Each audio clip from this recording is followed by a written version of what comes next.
Vamos lá para a nossa segunda aula. Como eu falei, né, daquele probleminha que teve da primeira, que eu pensei que estava passando os slides para vocês também, só estava passando para mim, avançando para mim, para vocês não estava aparecendo. Então, eu vou compartilhar aqui a tela, vou mostrar os slides que eu já passei na outra aula. Só vou passar para vocês verem. Não vou botar em tela cheia, né? Porque eu botei em tela cheia da outra vez e não passou. Então, coisas da tecnologia, né? Às vezes dá essas encrencazinhas. Mas acredito que dá para vocês verem aqui bem. Eu comecei com essa pergunta,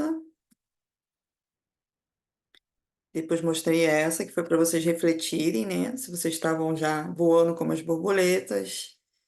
A minha apresentação, que eu já falei.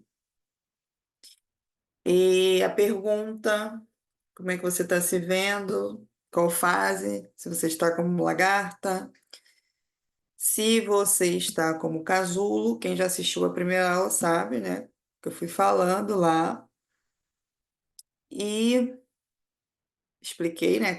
O que significa, o que representa, né? Fase da lagarta, fase do casulo, a fase da borboleta, que eu acredito que é a fase que todo mundo quer chegar, que é muito bom estar leve, voando, livre de todo sentimento ruim. Não quer dizer que a gente não vai ter, não vai dar de cara com novos sentimentos. A gente tem sentimentos todos os dias. Todo dia a gente enfrenta uma situação adversa, boas, ruins, e a gente tem que só saber administrar as emoções. Para voar é necessário desaprisionar a mente, que eu falei na primeira aula. Esses foram os slides que eu fui mostrando, né? Só para você ter conhecimento do que eu estava mostrando, que para mim estava avançando e para vocês ficou congelada na primeira imagem. Tudo começa na mente,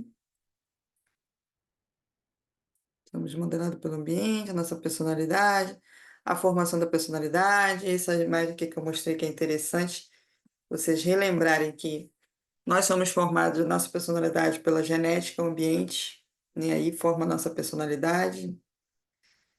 Nós somos formados pelos exemplos que temos na infância, o ambiente nos molda, né? O ambiente modela o nosso cérebro, o consciente, pré-consciente, inconsciente que eu expliquei.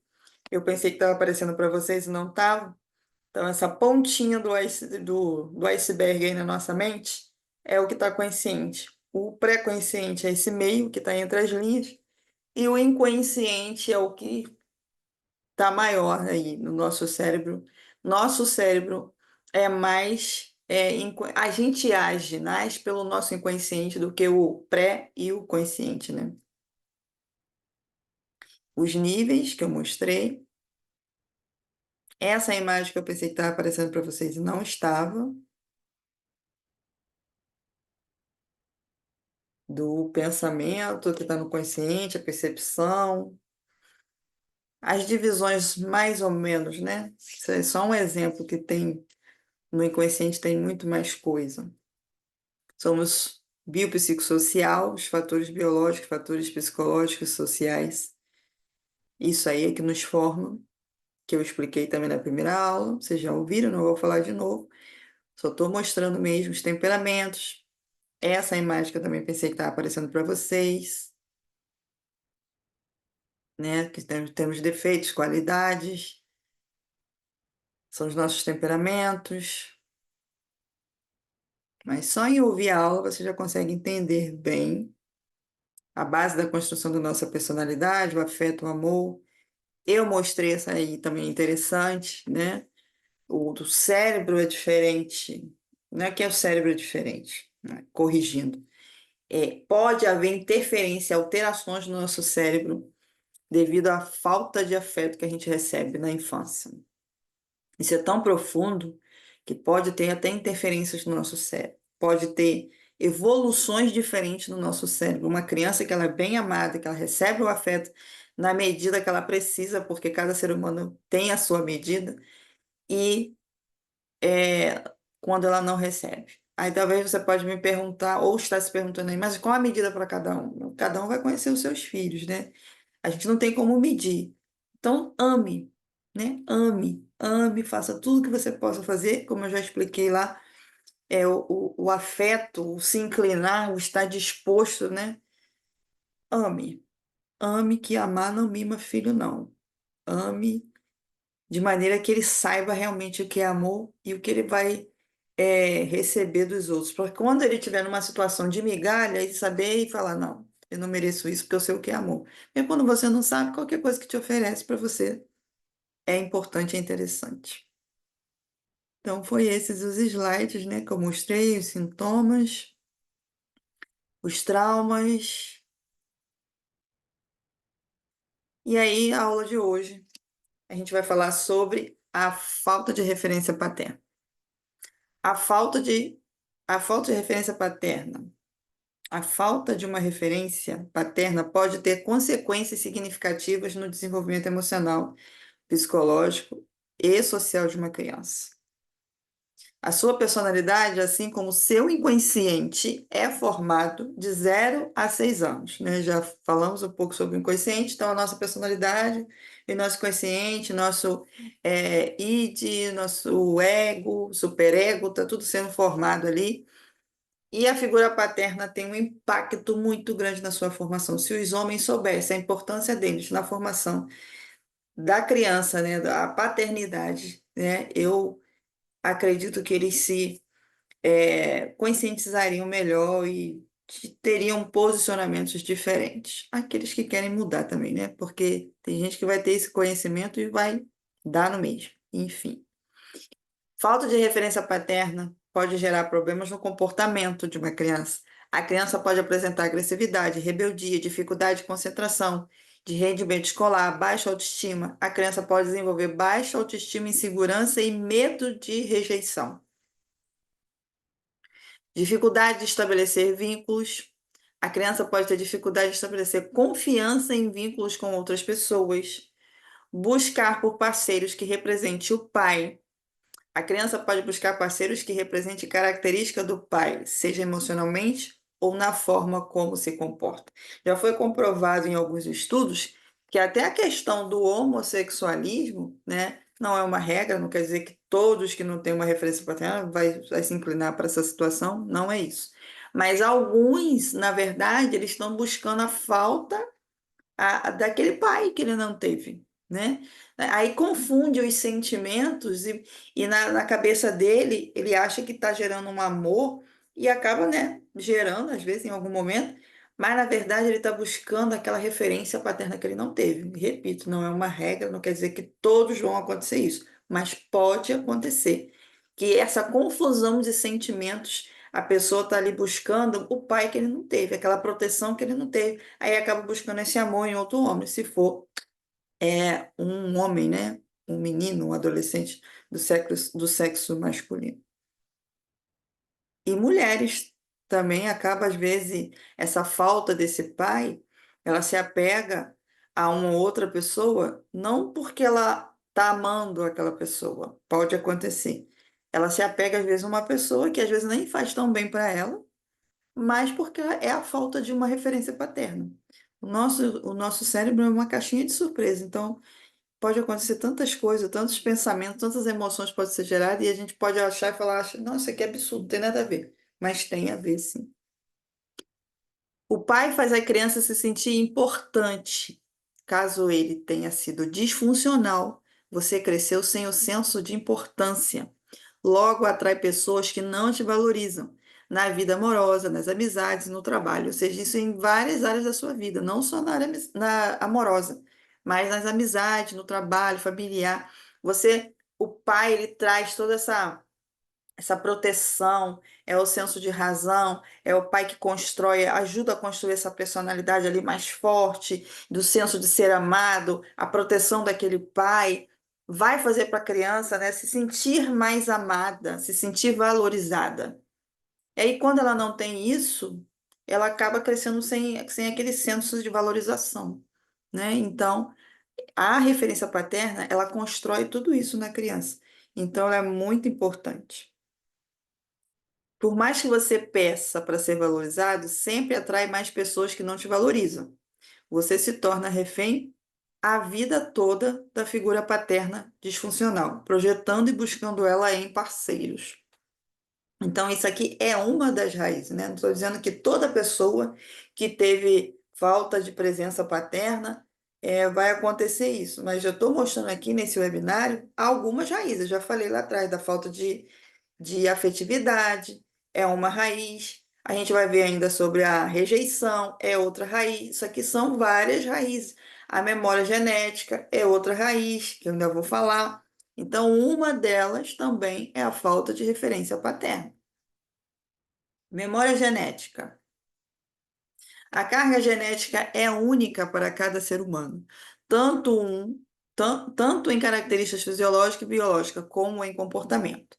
Em especial, através dos neurotransmissores cerebrais e do metabolismo no interior dos neurônios, ela produz pelo menos 11 grandes características que influenciam o processo de formação da personalidade e, consequentemente, de desenvolvimento do eu. Então, o que acontece? Eu já falei, né, na primeira aula. Tudo que a mãe sente na gravidez, o bebê sente. E a partir dos 5 meses, essa criança já ouve. Então, ela já está criando memórias ali dentro do ventre. Parece que é assim, né? Algo surreal, mas é realmente assim que acontece. A criança já está criando memórias, ela já está sentindo. Se a mãe passa por um estressor muito grande, essa criança vai sentir. Se a mãe passa por alguma situação de medo, essa criança, isso vai passar pela corrente sanguínea. Os neurotransmissores recebem toda essa carga genética, toda essa informação, e essa carga genética toda vai sendo passada para aquela criança. Então, se a mãe sente algum sentimento de rejeição, porque de repente foi abandonada pelo pai dessa criança, essa criança vai sentir essa rejeição. De alguma forma, esse sentimento vai passar para essa criança. E aí eu falei na primeira aula que, quando chegasse nessa aula, eu ia falar sobre uma paciente que eu atendi.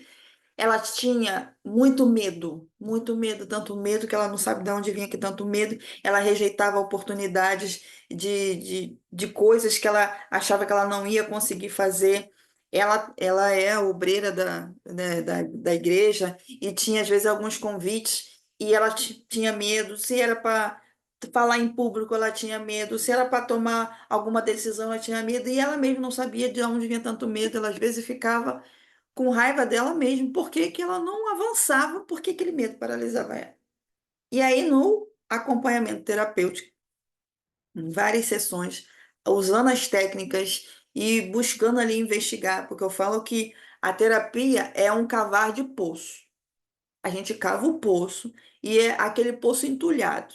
Imagina aquele poço que já deu água, ou talvez nunca deu, não sei, mas que em vez de ele jogar água, entulharam de lixo. Jogaram pedra, jogaram galho seco, jogaram o resto de alguma coisa, e aquele poço está ali entulhado. E aí, quando a pessoa chega na terapia, ela está entulhada. Ela está entulhada de emoções, sentimentos bons e ruins, coisas que estão paralisando ela. E no processo terapêutico, a gente vai desentulhar esses lixos, que na verdade são lixos emocionais. Eu acho muito interessante uma frase que eu ouvi de uma paciente, que ela falava: eu estou me sentindo um cano entupido.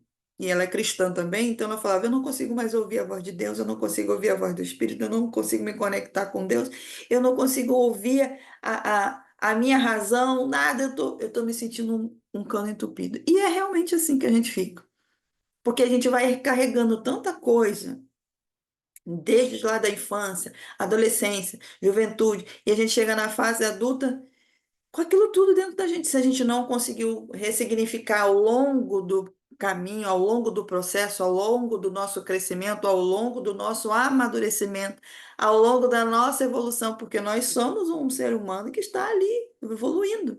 Mas a gente está carregando emoções, são decepções que a gente tem pelo meio do caminho. É um relacionamento lá na adolescência que teve, um namoro, na juventude, um casamento que não deu certo, ou sei lá, às vezes está dentro de um casamento, mas está conflituoso. É um relacionamento com um parente que é complicado, ou com a mãe, ou com o pai, ou com. várias coisas. Um emprego que às vezes a gente não está satisfeito, ou o patrão é meio complicado e a gente está passando, está trazendo isso tudo, uma infância complicada, perdas pelo caminho, um luto que passou. Tudo isso a gente está carregando dentro da gente. Sendo que a gente tem que ir ressignificando, dando sentido, dando um novo sentido para isso. Se a gente não dá, isso vai sendo acumulado dentro da gente. E a gente não sabe por que a gente começa a ter comportamentos, como eu já falei na primeira aula, que a gente vai tendo comportamentos que são reflexo do nosso inconsciente, coisa que a gente nem sabe, né? As gavetinhas lá, que está lá fechada e a gente não sabe, porque a gente está refletindo um inconsciente que está ali dentro, que precisa ser acessado para ser ressignificado. E muitas das vezes isso já veio desde a barriga da sua mãe, quando você estava lá sendo gerado. Então você recebeu toda essa carga genética e de repente você recebeu com várias coisas ali, transmissores, que veio uma carga não tão positiva quanto era para ter sido. Às vezes essa gestação não foi uma gestação tranquila, não foi uma gestação, às vezes, que era nem esperada. Talvez, né, tem várias histórias, né? Eu já ouvi tantas coisas. Então, existem N coisas que pode já ter sido passado para você desde a barriga, desde quando você estava sendo gerado. Essa carga genética já foi passada para você. Então, essa paciente que eu atendi, ela investigando, ela acabou acessando no inconsciente dela, ela lembrou, né, devido às técnicas que a gente fazia, que a mãe contou uma história para ela, que às vezes você pode, né? Sua mãe às vezes conta uma história para você, quando eu estava grávida, aconteceu isso, aconteceu aquilo, e eu passei por isso na gravidez, ou quando você nasceu, aconteceu. Às vezes a gente não vai lembrar de algumas coisas que aconteceram na nossa infância, como na gestação, lá dentro do útero, você não tem como lembrar. Mas às vezes a gente lembra porque alguém comentou.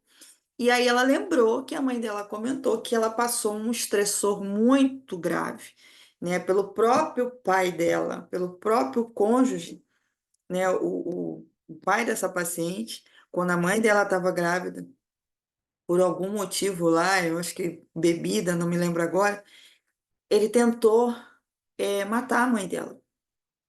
E aí a mãe grávida dela, né, se teve ali aquele momento de estresse altíssimo, de medo, de pavor, que ela teve que correr, fugir, pedir ajuda, aquela coisa toda. Imagine ela passando por isso tudo e a criança ali dentro.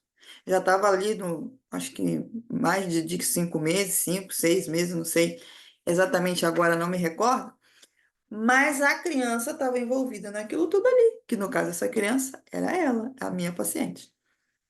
E aí ela lembrou que quando a mãe dela relatou para ela que ela, quando a mãe chegou no hospital, que ela, depois daquilo tudo, os vizinhos socorreram, levaram ela para o médico, ela estava passando mal, e o médico disse que a criança estava tão encolhida dentro dela, tão encolhida, que ela tipo estava entrando ali por baixo ali das costelas ali, que a criança estava muito encolhidinha dentro dela.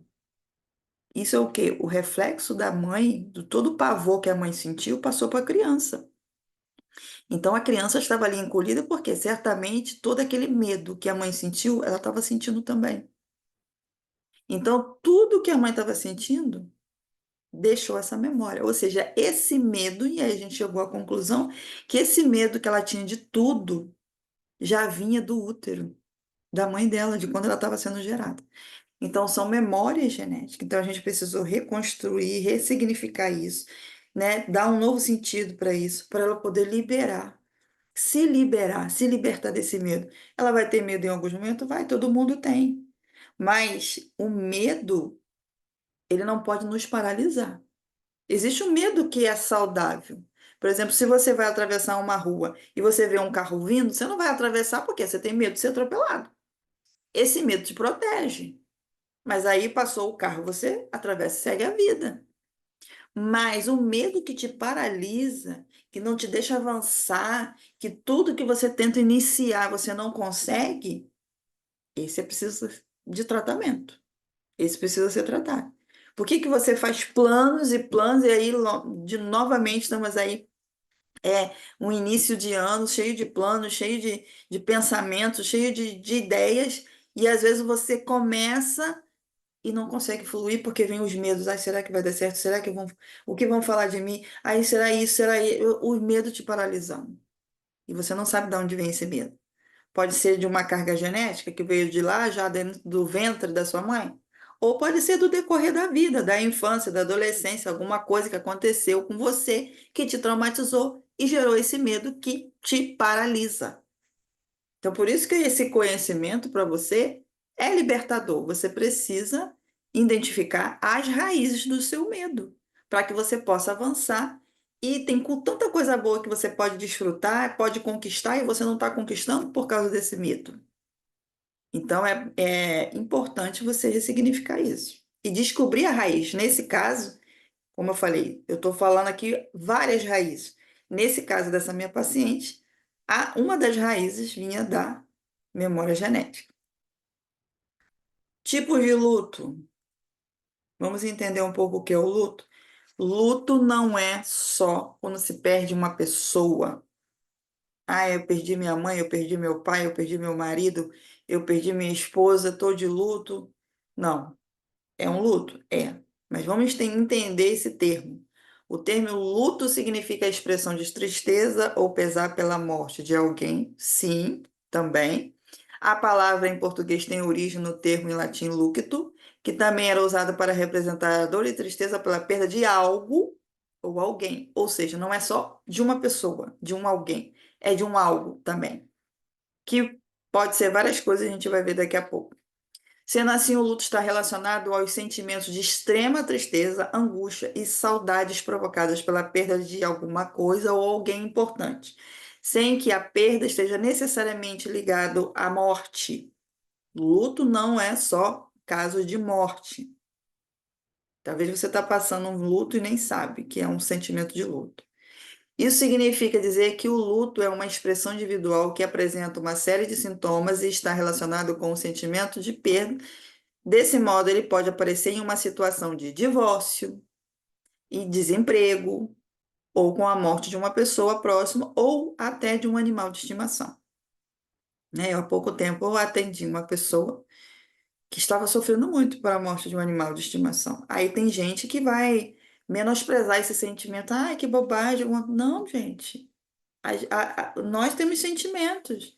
A gente se apega às coisas. E a gente pode entrar num luto.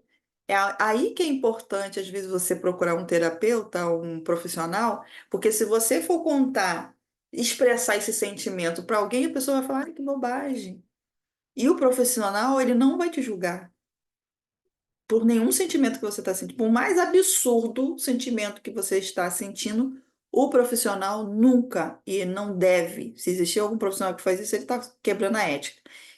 Nenhum profissional ele vai te julgar pelo seu sentimento. Pelo contrário, ele vai tentar entender, te ajudar a ressignificar aquele sentimento para amenizar a sua dor. E de preferência que cure a dor, né? Só que a cura depende muito mais do paciente do que do profissional. A gente está aqui para direcionar, te ajudar a enxergar a situação de outra forma, te dar algumas diretrizes, mas o paciente é que vai botar em prática aquilo e tentar ressignificar e mudar todo o seu contexto.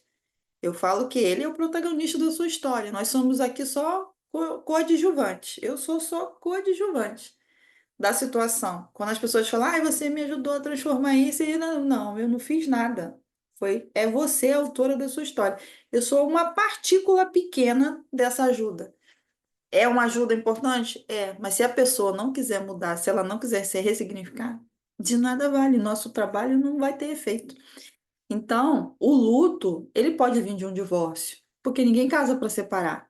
Então, quando a pessoa separa, por pior que tenha sido o casamento, a pessoa, ai, me livrei daquele casamento. Mas pode, não quer dizer que todos vão passar, mas pode vir aquela sensação de perda, de luto. Ainda às vezes a pessoa pode ter a sensação, ah, não perdi porque o casamento estava ruim e tal. Mas pode ter a sensação, pô, perdi tanto tempo perto de uma pessoa que não valia a pena. É um sentimento de perda, de alguma forma. Então, pode passar por alguns momentos a sensação de luto, porque você perdeu algo, você perdeu uma família, né, em uma parte, em algum momento.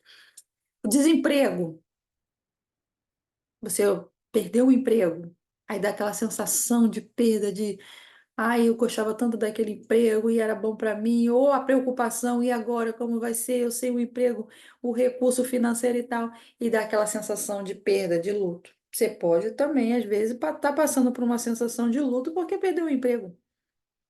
Ou com a morte de uma pessoa, que essa é a que a gente mais entende, né? Questão de luto. Ou um animal de estimação. Então, não menospreze os sentimentos de uma pessoa que perdeu um animal. Ela pode estar passando por uma situação de luto, né? Ela precisa de acolhimento também. Então, alguns tipos de luto que vivenciamos. Perda de uma amizade. Ah, eu tinha uma amizade que era tão boa para mim, mas do nada, ou de repente aconteceu alguma situação, ou essa amizade às vezes mudou, né? Foi para um outro estado, um outro país, apesar de que distância não separa amizades verdadeiras, né? Eu tenho amizades que não estão mais tão próximas de mim, geograficamente, fisicamente, mas a gente se comunica constantemente. Mas enfim, por algum motivo você perdeu uma amizade que você achava que era importante, que era boa para você, e você fica triste. Dá uma sensação de extrema tristeza. Você pode estar passando por um luto, você precisa ressignificar isso. Perda de um namorado, de um noivo, de um marido, como eu já falei, no caso marido, aí já entra a questão, né, de separação, divórcio, perda de um emprego, perda de um bem, né, perda de um cargo, interrompimento de um curso ou uma faculdade. Você estava tão empenhada ali, feliz, porque estava fazendo um curso, uma faculdade, uma coisa que ia ajudar no seu profissional, mas por algum motivo você teve que interromper, ou por condição financeira, ou sei lá, algum outro motivo, e isso te deu uma tristeza muito grande. Pode estar vivenciando um sentimento de luto. A perda do animal, como eu já falei, e perda de um ente querido, né? Então, isso aí são algumas questões que nós podemos vivenciar em questão de luto.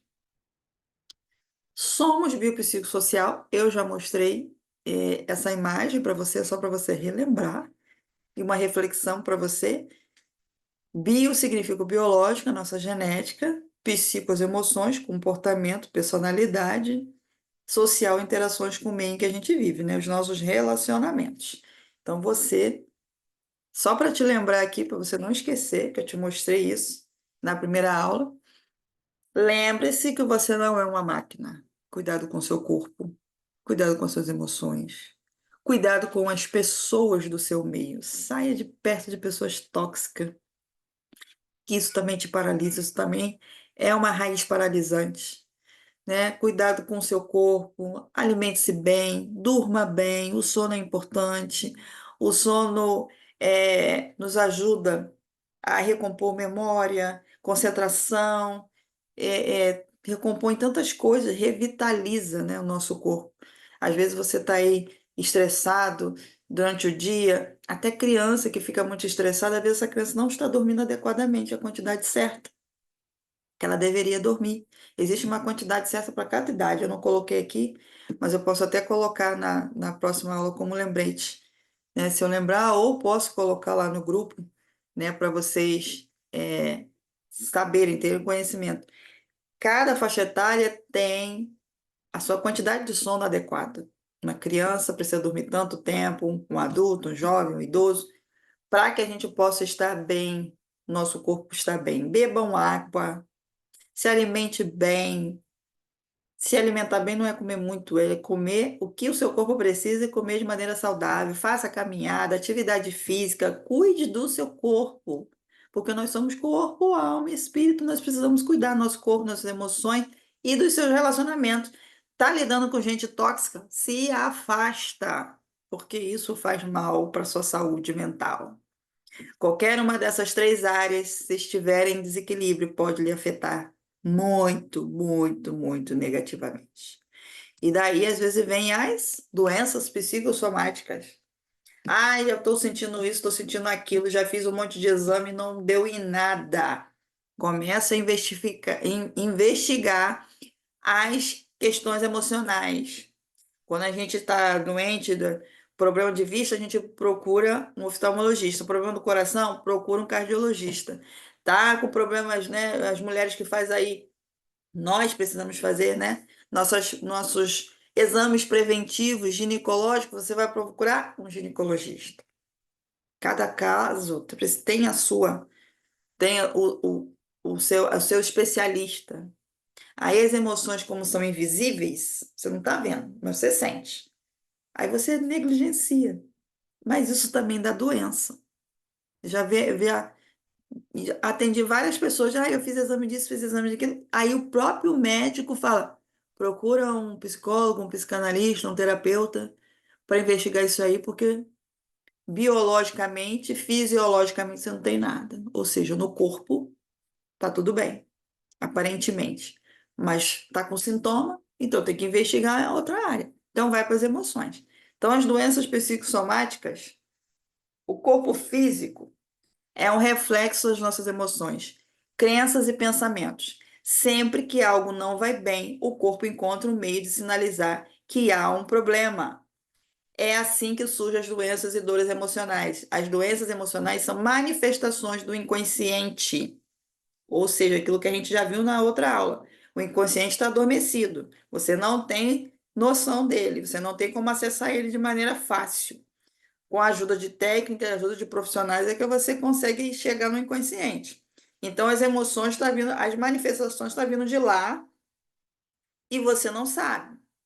Então, as doenças emocionais são manifestações do inconsciente, que precisa sinalizar questões internas mal resolvidas, ou seja, ele está sinalizando, tem alguma coisa que aqui não está boa nas minhas emoções, está lá no inconsciente, lá no fundinho. Quem viu o filme Divertidamente 2, né, mostrou muito bem isso. O inconsciente, as emoções lá do fundinho, lá do fundo do poço, bem escondidinho lá. O que está no consciente, no pré-consciente, a gente consegue acessar fácil, identificar fácil, que eu já expliquei isso na outra aula. Agora, o inconsciente, não. Só que ele está vivo e ele está lá, reagindo. E aí as coisas estão acontecendo, estão lá no inconsciente, ele começa a sinalizar no corpo. É uma dor aqui, uma dor ali. Já fez exame, fiscalizou tudo, não achou nada, vai investigar as emoções, porque são questões internas mal resolvidas do inconsciente que está gritando no seu corpo. Então, as doenças psicossomáticas são condições de saúde que resultam de alterações emocionais, como estresse, ansiedade, e que manifestam no corpo por meio de sintomas físicos. Eu botei só estresse ou ansiedade aqui, mas existem várias, né? E ela manifesta os sintomas físicos. São causadas por um desequilíbrio emocional que pode variar de pessoa para pessoa. E aí alguns sintomas, né? Mais comuns, porque existem vários, mas os mais comuns. Intestino irritável. Tem pessoas que começam a ter dores, né? Enxaquecas, dor de cabeça forte, dores musculares e nas articulações, disfunção erétil aí para os homens. Os homens que começam a não dar mais no couro, ou começa alguma coisa a acontecer errada. Investiga as emoções. Os homens têm dificuldade de buscar o emocional, né? Porque eles acham que são os fortões, que eles não sentem nada. Não, os homens sentem. Ultimamente eu tenho atendido muitos homens, e o interessante é que o homem não gosta de falar muito. Mas os últimos homens que eu atendi, eles falavam bastante. Geralmente as sessões com as mulheres duram mais tempo, às vezes, porque as mulheres têm muita coisa para falar. E os homens são mais assim, diretos, né? Isso, é aquilo, pá. Mas, ultimamente, eu tenho atendido homens que têm muito para falar. Estão ali, ó, sufocado. Nós não somos uma máquina, como eu falei anteriormente. Nós somos seres humanos. Homem tem a sua personalidade diferente de mulher? Tem. A mulher é mais emocional? É, mas o homem também tem emoção.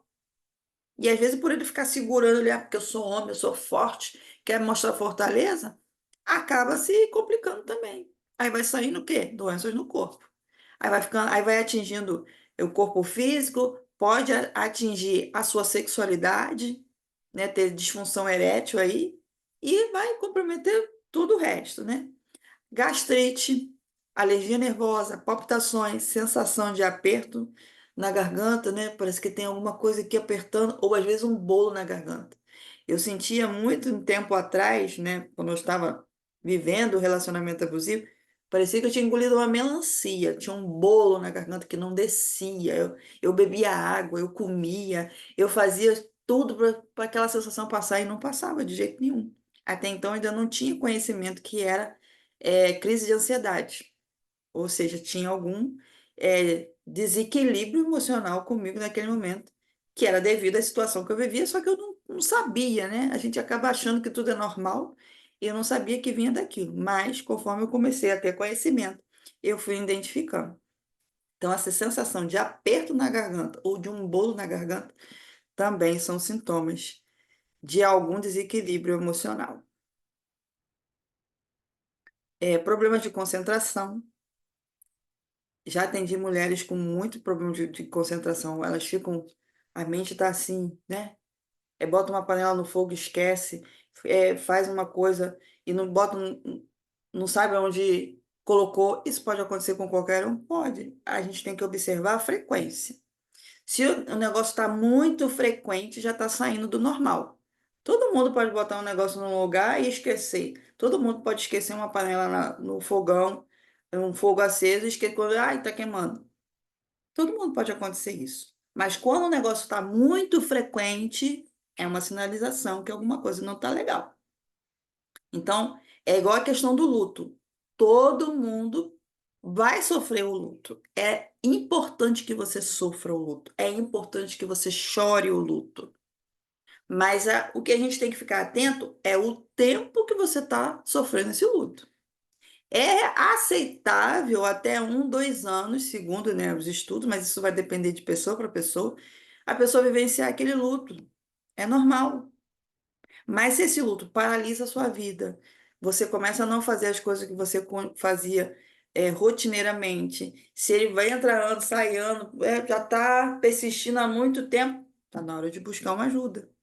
Então, são coisas que a gente vai vivenciar normalmente, luto, um problema de concentração, mas vamos ficar atento ao tempo. Já tem tempo demais sofrendo isso? Já está paralisando a sua vida? Você já não está conseguindo ter uma vida normal? Aí é uma sinalização, é um sinal de alerta vermelho, uma luzinha vermelha acendendo. Começa a investigar e procurar o especialista certo para essa situação, porque alguma coisa não está certo. Como diz o meu filho adolescente, alguma coisa errada não está certa.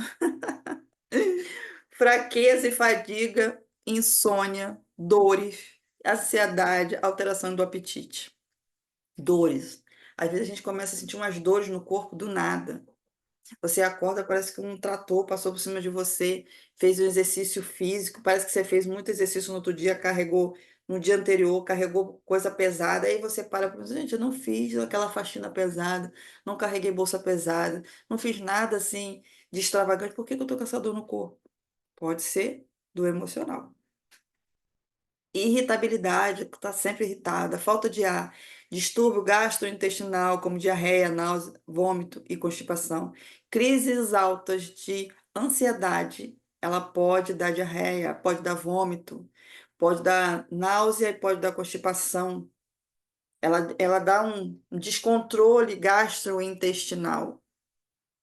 Eu não senti dores estomacais, mas o meu filho mais velho sentiu na época. E a gente investigou, a pediatra da época investigou e fez exame, fez ultrassonografia, e fez isso, fez aquilo, não achava nada.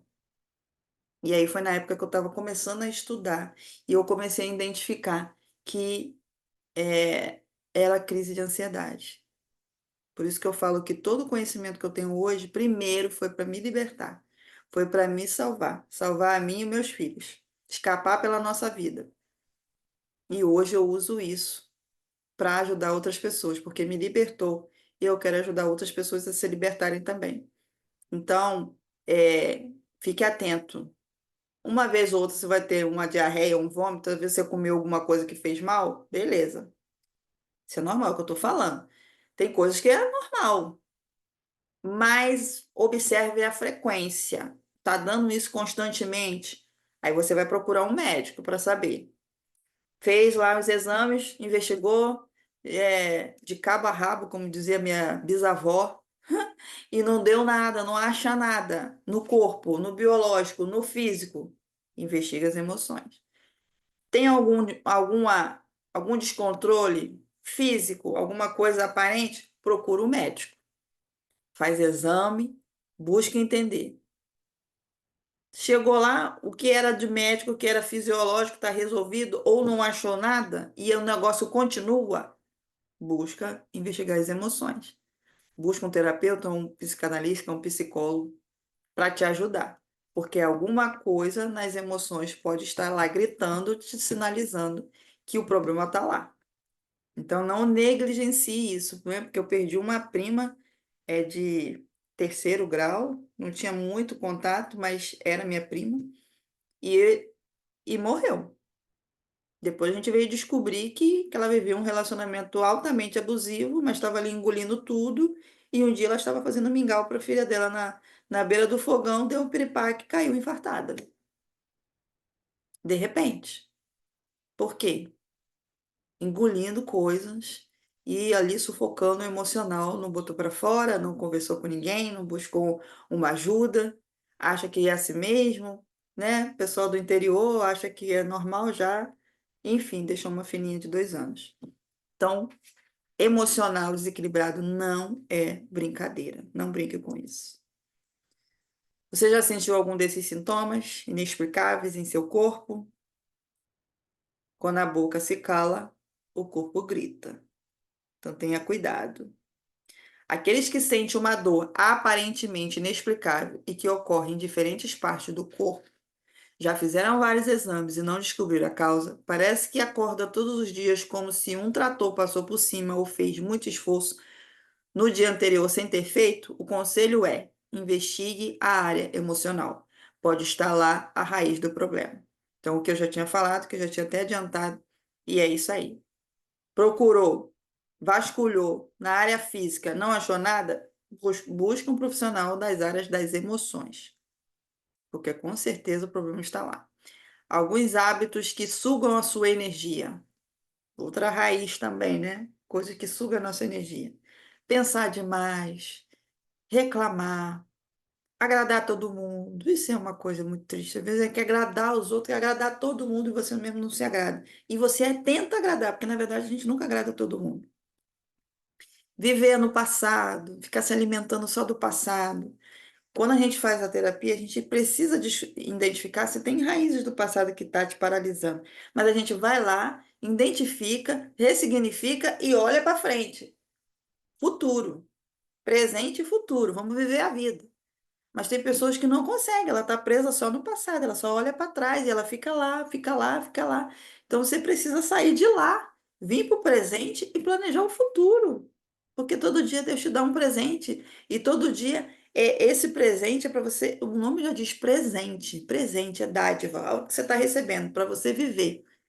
E se Deus permitisse chegar numa amanhã, então vamos viver esse amanhã, vamos planejar. A gente não sabe do nosso futuro, mas a gente pode planejar pelo menos. E planejar, como eu falei, né? Desde o início, é planejar e tirar do papel. Tirar do papel com ações. Mas às vezes você está planejando, até está planejando, mas não está conseguindo tirar do papel porque tem coisas paralisando. Talvez uma dessas raízes aí que já foi falada, e você já identificou algumas, estão te paralisando, então precisa ressignificar. E ainda tem outras ainda, né? Que ainda não terminei, né, a aula. Então, se você até aqui já identificou alguma coisa que pode ser a raiz que está te paralisando, quantas coisas você poderia já ter conquistado e não conquistou porque essas raízes estão te paralisando? O momento é agora, é já. Vamos virar esse 2025 ser um divisor de águas na sua vida para que você não venha paralisar mais. Que esse ano seja diferente de todos os outros que você já viveu até hoje. Pensar demais, reclamar, agradar todo mundo, viver no passado, fingir que está tudo bem. Às vezes a gente finge que está tudo bem e ninguém é obrigado a saber dos nossos problemas. Mas fingir e agir, estou fingindo entre aspas, eu estou mostrando para o outro que eu estou bem, porque ninguém também é obrigado a saber da minha vida. Mas eu estou agindo. Não, mas eu fico só fingindo, fingindo e vou empurrando. O famoso empurrar com a barriga. Isso acaba tirando a sua energia. Em algum momento você vai se sentir triste por causa disso, porque na verdade tu quer resolver o problema, mas tu fica fingindo, mas não resolve, porque também não consegue. Você não sabe por onde começar. E aí, de repente, você está precisando de ajuda de alguém para isso. Querer dar conta de tudo, né? Nós, principalmente mulher às vezes quer dar conta de tudo ao mesmo tempo, e se ela não dá, ela fica se cobrando, aí vem as cobranças. Cobrança também, eu acho que eu não coloquei aqui, mas é uma das coisas que suga a nossa energia, né? O perfeccionismo, aqui a gente querer dar conta de tudo e fazer tudo bem feito. A gente tem que fazer o nosso melhor? Tem, mas se a gente não fizer, também fica em paz. Mas tem pessoas que não conseguem ressignificar isso, né? Trabalhar isso dentro de si sozinho. Então, é uma coisa que tira a nossa energia. Viver a vida alheia, a gente fica muito preocupado com a vida dos outros. E às vezes não é nem no sentido ruim, a gente quer até ajudar. Mas cada um tem que estar no seu quadrado. Nem todo mundo a gente precisa ajudar e nem todo mundo é, necessita da nossa ajuda. A gente que acha que está precisando, a gente tem que deixar cada um resolver os seus BO, os seus problemas. E às vezes a gente já tem tanto problema e fica ali querendo, né, também carregar o mundo nas costas, se comparar com os outros, ambiente de amizade tóxica, ambiente de trabalho ruim, vida financeira escassa, isso é outra coisa que suga a energia também do ser humano. O povo não sabe se organizar financeiramente, nós não aprendemos, na verdade. Nós não temos educação financeira na escola, nós não temos educação financeira, às vezes, dentro de casa, nossos pais não ensinaram isso. E aí a gente cresce sem saber como organizar nossa vida financeira, fica ali enxugando gelo, fica trabalhando só para pagar conta. E às vezes nem dá para pagar todas as contas. Mas existe formas, eu ensino muitos meus pacientes isso, porque eu não trato só questões emocionais, não. Eu trato questões emocionais e direciono algumas áreas da vida também. E porque isso também traz emoção.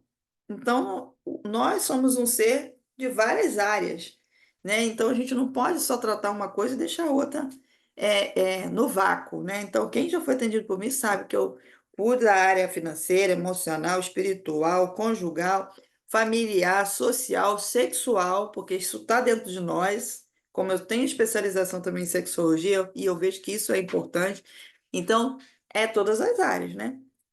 Então, vida financeira escassa é uma das coisas que suga energia também, muito das pessoas. Se alimentar mal, às vezes você está sem energia, sem vontade disso ou daquilo, às vezes é alimentação, falta de vitamina no corpo, não está tendo todas as vitaminas alcançadas pela alimentação, precisa de um complemento, né?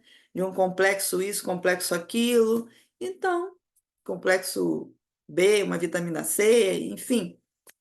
Precisa ir ao médico e saber como é, fazer os exames de rotina, saber como é que tá, né, suas vitaminas, vitamina D, que é importantíssimo, né, para o nosso corpo. Dormir, como eu já falei, a questão do sono. Às vezes, dormir mal, você está dormindo mal e está sugando a sua energia. Você acorda sem vida, sem ânimo. Aí você acha.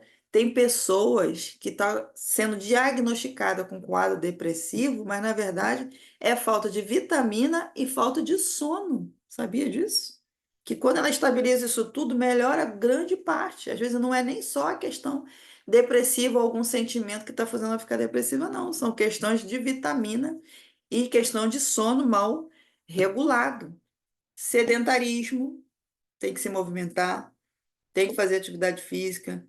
Ah, não gosto de caminhar, não gosto de academia, faz alguma coisa. Dança dentro de casa, pula. Pelo menos 30 minutos no dia você já saiu da condição de sedentário. Segundo a OMS, né? Você precisa se movimentar pelo menos 150 minutos, é o mínimo por semana, ou o máximo, que é 300 minutos. 150 minutos é 30 minutos por dia. De segunda a sexta, você já consegue esses 150 minutos na semana. Para você alcançar o máximo, que é 300, é uma hora. Mas você pode ficar aí na média, 40 minutos, 45, 50, mas não menos que 30 minutos por dia. Ah, estou muito sedentário, não consigo 30 minutos. Começa com 5, começa com 10, mas sabendo que a sua meta é 30 pelo menos, o mínimo. Mas começa, não fica parado. Isso também suga sua energia, porque quando você se movimenta, você faz atividade física, libera hormônios do bem-estar no seu corpo. Então, isso vai te trazer mais felicidade, vai te trazer mais ânimo, vai te trazer mais alegria e vai te fazer sentir melhor. Já vai diminuir aí esse suga-suga de energia, que às vezes você está sem energia nenhuma. e você, de repente, está precisando se mexer mais. Então, a gente encerra por aqui. Na próxima aula e última aula, né? Vamos falar sobre os sintomas de rejeição e mais outras coisinhas, e nós encerramos esse webinário, né? Pare de rastejar e aprenda a voar. O que está te paralisando? Escreve aí para mim nos comentários. Alguma dúvida também que você tiver, alguma pergunta que você queira fazer, deixa aí nos comentários, né? Ou bote no grupo. O grupo está fechado, mas quando terminar o webinário eu vou abrir para quem quiser falar alguma coisa, para quem quiser fazer alguma pergunta, ou pode vir no privado, ali no me chamar e perguntar. Eu estou sempre disponível para responder. Se eu não ver na hora, por estar ocupada atendendo alguém, mas assim que eu ver, eu vou responder, tá? Se eu não souber responder, eu vou buscar a resposta, né? Porque o professor pode ser que em alguma pergunta ele não saiba, mas eu não vou deixar você sem resposta. Eu vou buscar essa informação para você. E aquilo que eu já souber, eu vou te responder. Então, na próxima aula, a gente continua falando sobre os sintomas de rejeição. Deixa eu interromper aqui.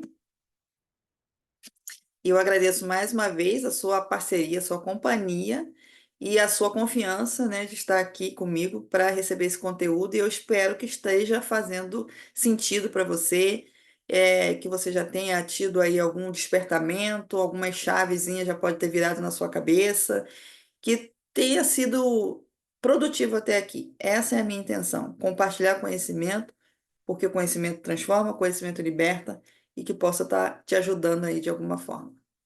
Beijo, até a próxima aula. Tchau, tchau.